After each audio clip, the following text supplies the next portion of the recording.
I have two key words for my presentation.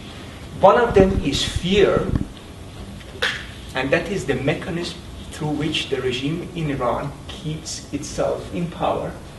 And the second is forgiveness. I fundamentally believe that forgiveness, the South African model, is the way to defeat fear, to defeat terror.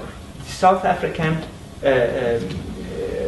freedom fighters, they knew perfectly well, and particularly Desmond Bishop Tutu, who knew what would defeat injustice was forgiveness.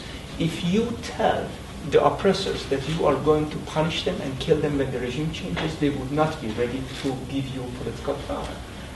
But if you tell them that nothing will happen, and that you, who have been victims of injustice and terror, are more interested in the truth than in revenge, then there are much better, far better chances of changing that regime and chances of persuading people who are responsible for killing you, torturing your family members, actually to make peace. When I ask you who would be the most brutal totalitarian leader in world history that comes on your mind, most of you would probably say Hitler, possibly Stalin, and numerically Stalin even outdid Hitler because he managed to kill many more millions than Adolf Hitler did. But you see, you Westerners, you have a very unfortunate tendency to believe that everybody who breaks the record of even killing people is a Westerner. But you see, Mr. Stalin, he was Georgian.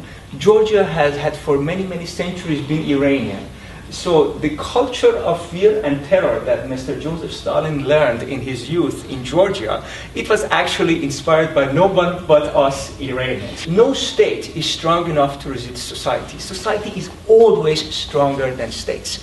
States are just like rocks in the sea, but the sea is soft material, it's water, and rocks are solid.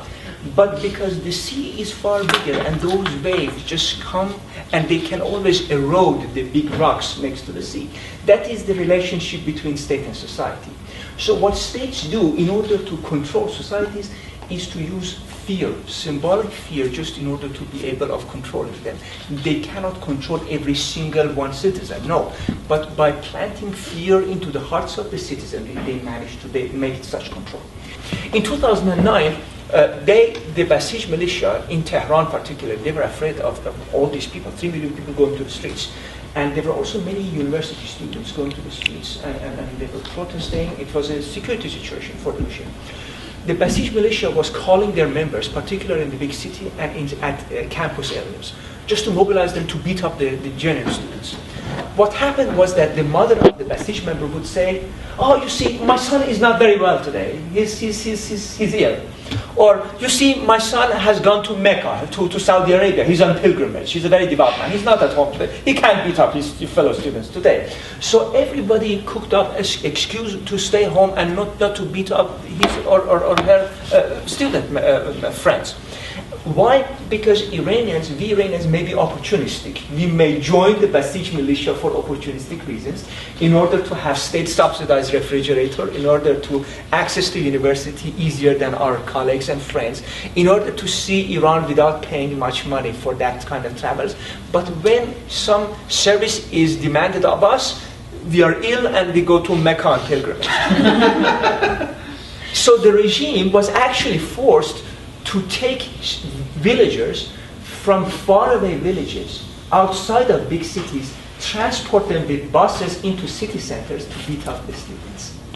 It was difficult for the regime. So in the end, they managed to control the situation, but it was difficult for them. Why? Because Iranians are fundamentally decent people. You know, they think it goes against all their values if they show up and beat somebody whose only problem is that he's complaining against rising price of bread. Do you believe this? Another thing which gives me cause for optimism is the Iranian concept of forgiveness. I say this to all Iranians, particularly those Iranians who have access to the mass media, Persian language mass media, all those Iranians broadcasting programs to Iran from Los Angeles, for example. Iranian television, you have no idea how boring Iranian state television is. It's unbelievably boring. I don't like American television. I even don't have a television in America. I have not had television even in Denmark, for the past 20 years. I've never had a television. But Iranian television is really boring. So those Los Angeles-based Iranian television channels, there is usually one angry man, there is one imperial flag of Iran, and there is only one camera. And this person is just shouting insults and against the regime in town. That is the constant. And then there is whenever there is kind of what you call commercial, it is for Viagra, or for something for growing your hair, Also, this is what we Iranians care about. This is how they finance their poor television channels. But Iranians living in Iran, they prefer that kind of television to the television which is broadcasted by the regime. The problem with our Iranian opinion makers is that all the time they say, as soon as we come to Iran, we will kill all of those people who are in power in Iran. We will kill every one of them. And poor Iranians watching this television program are saying, okay, what is the difference between you and people who are in power right now? If you want to kill these people are even better than you to kill people. What is the difference between you? So the idea is that if we do the same thing that Bishop Desmond Tutu did in South Africa, what the South African opposition did with the apartheid regime, what they said was that we want the truth. We don't want revenge. Everybody who is guilty of anything during the apartheid regime, come forward and tell this to us. And we will have truth and reconciliation commissions. Family members of those who have suffered should meet the people who have tormented them. People who are guilty of killing people, torturing people. And this is how you can have the South African nation actually functioning today. This is why South Africa is functioning. South African state survived. Therefore, forgiveness, ladies and gentlemen, is my key to solving the problem of fear in my country, and I'm looking forward to discussion with you.